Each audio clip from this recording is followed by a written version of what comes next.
Okay, so social media has become super prevalent in today's society, Instagram, Twitter, Facebook.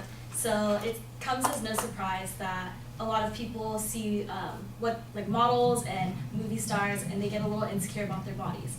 In 2010, Glamour magazine conducted a survey with 1,000 women as their participants, and 64% of them, which if I'm doing the math right, is 640 of them, said that they were unhappy with their body image because of the fact that they have these social media platforms where they look at other people's bodies. And they felt that what they saw on social media was really unrealistic. But why is it unrealistic? Why can't we have bodies like how models have bodies? And we can. And one of the huge factors that goes into having a body like that is regular exercise. So today I'm going to educate you on some of the long-term and some of the short-term benefits of regular exercise. So I'm going to go over long-term, which is aesthetics, your physical appearance, also your health benefits, which is going to be physically and mentally, and then also the short-term benefits, so how regular exercise helps you on a daily basis. So physically, if you love food, and I'm assuming all of you eat food every day, you don't always necessarily want to gain so much weight. So regular exercise can help you maintain your body just the way it is if you like your body that way. And then also if you're overweight, exercise helps you burn a lot of calories, and burning calories leads to losing a lot of weight. And just because, or you don't have to be happy with your body and be overweight at the same time. A lot of people who are really skinny are actually really unhappy with their bodies. They want to be bigger, and exercise can help you do that too. You can bulk, and you get bigger and more muscular. So a lot of people exercise also to do that instead of just losing weight. And some people might not like exercising because like, oh, I don't want to get too big, I don't want to get too skinny, but you can also focus on certain aspects of your body. Like squatting helps you with your legs and your butt, and then deadlifting helps you with your back, curls with your arms, cardio with your abs. So there's a lot of specific points of your body that you can hit just by doing regular exercise. Okay, so this guy's name is Billy K Fitness. You can find him on Instagram. He needs to be this big. I'll turn off the lights. So he was a little bit overweight before, and he basically started eating right and then working out as well. And it took him a little under a year just to lose 70 pounds. And then after he lost that weight, he started sculpting his body, and that's what you see on the left-hand side. Obviously, there's a huge significant change, and working out can help you get to this point. Okay, so if you're really happy with your body and you're like, no, I don't want to change my body, you don't want to work out, well, you should still work out because there's a lot of other benefits. The American Cancer Institute conducted a study on 650,000 participants, and what they did was they had people exercise to their standard, which was either 1.5 hours of intense exercise, which is like high intensity training, which is really quick and it's really tiresome, or 2.5 hours of just like jogging every week, and along with that 2 hours of weight training. And so here's a graph. So the percentage of HHS guidelines is what I just said, the either 1.5 or 2.5 hours of working out plus the 2 hours of weight training. So the people who did 1.5 hours of intense training a week, their life expectancy increased by 4.2 years. And the people who did 2.5 hours of not so intense working out, their life expectancy raised by 3.4 years. And people who didn't even meet the standards, they just did half, which is 75 minutes a week, their life expectancy still shot up by 1.8. So here's a graph of that. And then, so it just goes to show that a little working out goes a long way. Not only does it slow down your body's deterioration, it also helps with your mental deterioration. Dr. Michael Otto of the American Psychological Association, or the APA, says, people know that exercise helps physical outcomes. There's much less awareness of mental health outcomes. So Dr. Blumenthal of the APA did a study of 4 groups. 2 groups did weekly or regular exercise. One was with trainers and one was by themselves. And they also had a group who were on antidepressants and a group that was on just a placebo pill, which is just they thought they were going to take antidepressants, but it really was nothing. And everyone in this group either suffer from anxiety or depression. And at the end of their study, they found that people who are on antidepressants and did the regular exercise had higher rates of remission and they also were more or less likely to relapse into depression. So regular exercise is seen to just, by some therapists and psychologists, is seen to be just as helpful as antidepressants. So a lot of psychologists do prescribe regular exercise as opposed to antidepressants. So those are the long-term effects, and I feel like a lot of people, they don't like to wait a long time to see results, you know? So there are some short-term effects. Not only does it help build your stamina and help with your strength, you know, it could, just like a week of weightlifting for me personally, because I love working out, I feel a lot stronger at the end of the day or at the end of the week, and I feel like, you know, my strength has just increased and that I'm less tired throughout the day. So an increase in stamina, like if you ever walk from one end of campus to another, you get really tired out. That was me like the beginning of this year, but I recently started working out a lot. I could probably just run from like one end of campus to the next and just be completely fine because I built my stamina up by practicing on my cardio and stuff. And then also, I'm really into lifting weights and stuff, so I also increased my strength, which helps me with daily activities like opening jars and carrying my groceries once at a time because I hate making that second trip. So those are just a few of the many, many benefits that regular exercise can help you with.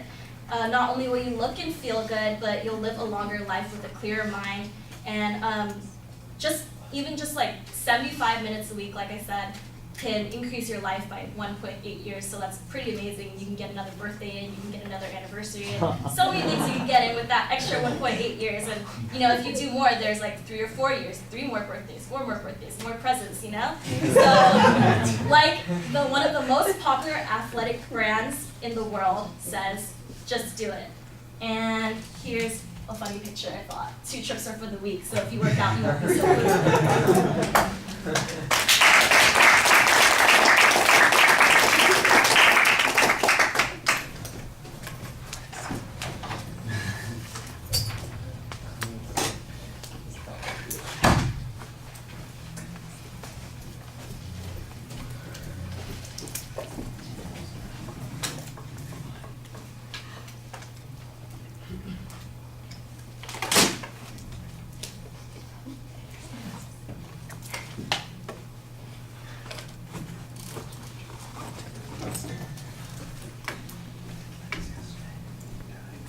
We're gonna do like this, should we do?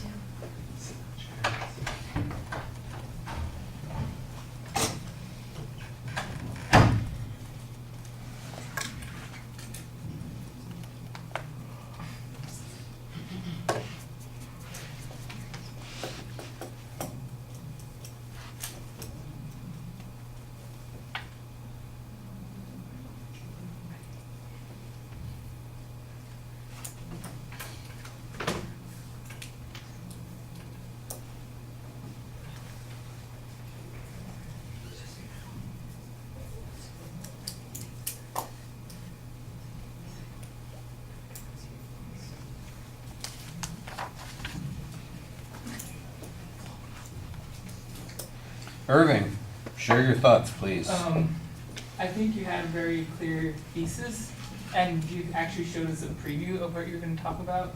You had lots of good stuff. Have a lot of good stuff to say. I actually have trouble thinking of some things you can improve on. Which one of the things you can improve on is you kind of use filters. So you kept saying like, but other than that, I think you did good. Some of the pros that you had. Where you showed some examples of what we could do instead of actually lifting, so like toning, like you said. You had good citations, you had transitions. You made this also, you made it a little personal also, so like you would talk about like, so you would, how can I say this? You would show us, and then you back it up with like some personal statements.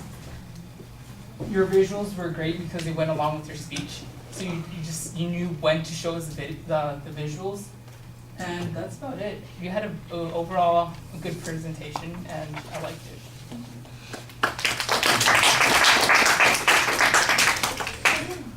Well, I think the topic's clearly identified. I think the purpose is a little bit broad. I'm not exactly sure that I gained a lot of information from the speech.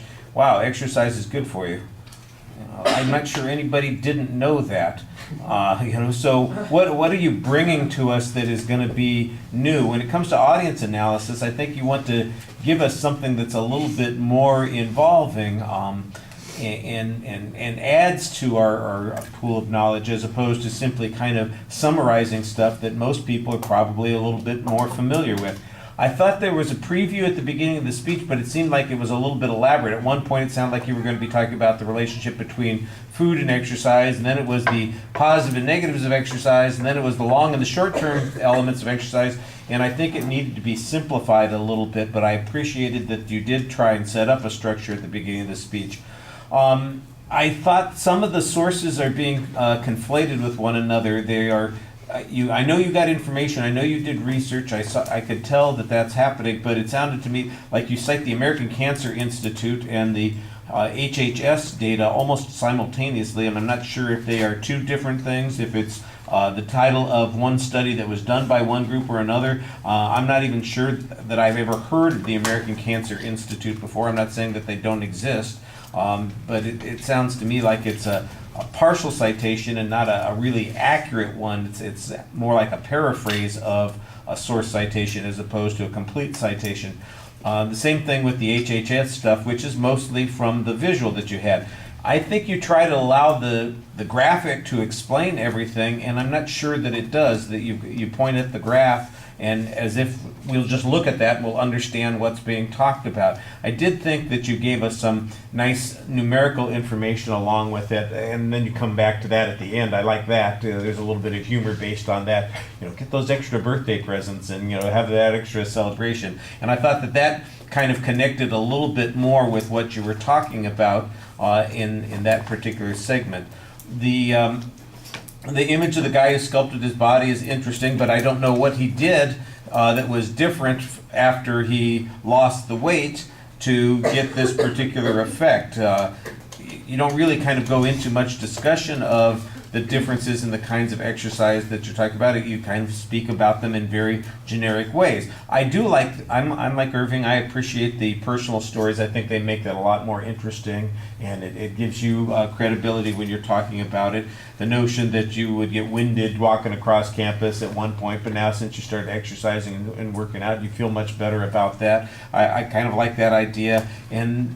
But I don't know what kind of exercise regime that you're doing. Does this mean that you're lifting weights? Does it mean that you are running 3 times a day? That you're bicycling, swimming? I don't know any of that kind of information. I just get this general stuff about exercise, and I think that, like I said, kind of keeps it somewhat abstract.